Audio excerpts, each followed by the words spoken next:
Olá, tudo bem? Hoje a gente vai falar um pouquinho sobre meio ambiente, sobre a crise hídrica e o que fazer para melhorar a gestão de água no Brasil, não é?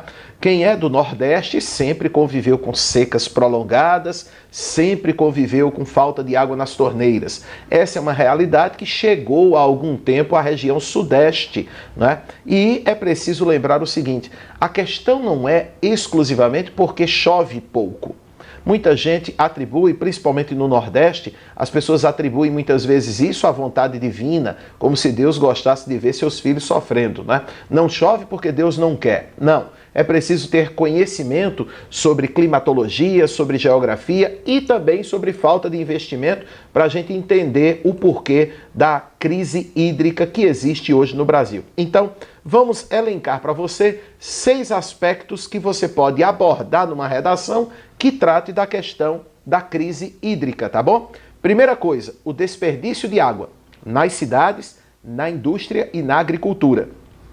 E é bom entender o seguinte, se você acha que a maior parte do desperdício está no banho demorado, para quem tem cabelo bom, né, na torneira aberta na hora de lavar prato, nada disso. O maior desperdício está na agricultura. E o Brasil, todo mundo sabe, é um país que precisa da agricultura para mover sua economia. Então, primeira questão, o desperdício de água. Segunda questão, a má distribuição de água na superfície. Essa é uma questão que, de fato, a gente tem que reconhecer. Em algumas áreas, chove muito, como é o caso da região norte. Mas a região norte é a região menos povoada do Brasil. É onde tem menos gente e onde tem mais água. Então, a distribuição é irregular na superfície. Terceira situação, os efeitos do aquecimento global no clima. É verdade sim que tem chovido menos, é verdade sim que os dias estão mais quentes, não é? Tudo isso a gente não pode negar. Quarto elemento, a relação entre água e desenvolvimento. Quando você pensa no continente mais pobre, você pensa onde? Na África, não é? E por que a África é pobre? Claro que há uma questão ali de colonização, das brigas tribais que existem e tudo mais, ninguém pode esquecer isso. Mas também a falta de água contribui para o subdesenvolvimento. Sem água não há indústria, sem indústria não há emprego, sem emprego não há desenvolvimento. Quinto elemento, a necessidade de reaproveitamento. Simplesmente não existe outra opção mais para o planeta. Nós precisamos reaproveitar a água, inclusive água de esgoto. Já há algumas estações que fazem o tratamento de forma extremamente eficiente. A água de esgoto pode virar água potável. Existe tecnologia para isso, inclusive no Brasil. Agora, claro, em locais que você conta nos dedos, na verdade. Então, é preciso ampliar essa tecnologia. E um sexto elemento, claro, a conscientização das pessoas, né? As pessoas precisam entender que a água é sim um bem finito e que por isso precisamos ter cuidado. Em épocas de abundância, não é necessário gastar água, né, de forma descontrolada. Então as pessoas também precisam ser educadas para entender que a água é um bem que pertence a todos e não apenas a quem pode pagar. Porque quem pode pagar só vai pagar se tiver água. Se não tiver, o dinheiro não vai servir para muita coisa, né? Então, diante de todos esses elementos, vamos dar uma olhadinha num texto e analisar uma redação prontinha para você? Olha lá, lembrando que a temática desta semana, não é? É o que fazer para melhorar a gestão de água no Brasil, tá? Então vamos dar uma olhadinha no texto. Olha lá. Embora a Terra tenha na superfície 75% de água, esse bem não é distribuído de forma igualitária. O mau uso desse recurso por parte do homem e alguns fatores climáticos localizados são causas da crise hídrica que vivemos.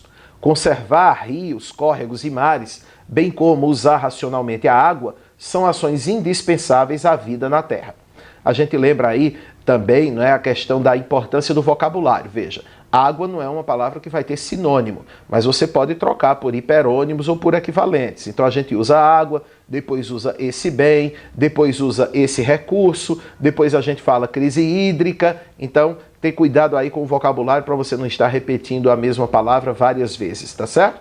Bom, veja que se falou do mau uso por parte do homem e de alguns fatores climáticos. Então, essa vai ser a linha para ser desenvolvida nos parágrafos seguintes. Vamos lá. Primeiro, o desperdício, a ação humana. Dê uma olhadinha comigo. O desperdício de nosso maior bem está em toda parte. Nas indústrias, gasta-se muita água para a produção de tecidos, por exemplo. Além disso, praticamente não existe a reutilização da água. Na agricultura, por falta de conhecimento, principalmente durante a irrigação, camponeses desperdiçam o precioso líquido. Nas cidades, as populações não foram educadas para preservar e acabam gastando muito na hora do banho, lavando calçadas e automóveis ou mesmo na cozinha. Isso sem contar o lixo jogado nos leitos dos rios, comprometendo afluentes e a pesca. Ou seja, por toda parte o que se vê é desperdício e falta de consciência ambiental. Observe a frase guia desse parágrafo. O desperdício de nosso maior bem está em toda parte. E todo o parágrafo foi desenvolvido em torno disso, mostrando como é que acontece o desperdício na indústria, na agricultura, nas cidades. Próximo parágrafo, a questão dos fatores climáticos. Veja lá. Mas a culpa pela crise hídrica não pode ser atribuída apenas às ações humanas. Essa frase guia remete também ao parágrafo anterior. Fatores climáticos localizados também são responsáveis por secas prolongadas em algumas regiões do planeta. O aquecimento global, embora responsável por chuvas torrenciais em algumas áreas, é também causador de estiagens que dificultam a vida humana. Entretanto, olha a conjunção adversativa aí, o homem já dispõe de tecnologia para minimizar o problema. No Oriente Médio, um dos lugares mais secos da Terra, o investimento na dessalinização do mar propiciou que a água fosse levada a regiões muito áridas, por exemplo. No Brasil, a transposição do São Francisco poderia estar aliviando a sede de populações do Nordeste, mas a obra ainda não está terminada por descaso e corrupção governamentais. E aí a conclusão. Portanto, a solução para a grave crise hídrica está nas mãos do homem. Conservar rios, córregos e mares, bem como usar racionalmente a água, evitando desperdício, são ações indispensáveis. São necessárias também medidas governamentais, como investimentos em construção de barragens e cisternas, campanhas educativas sobre a economia de água e sua reutilização. O esforço conjunto de governos e sociedade civil é que trará resultados na missão de preservar a água e, por consequência, a própria vida. Veja que a conclusão, claro, no caso do Enem é preciso esmiuçar ainda mais, mas a conclusão mostra como é que a ação humana, como é que a gente pode utilizar aí a água de forma mais racional e também quais são as medidas que os governos devem colocar em prática para também dar a sua contribuição para minimizar o problema e para melhorar a gestão da água no planeta ou, no caso específico, do Brasil. Tá certo, gente? Grande abraço.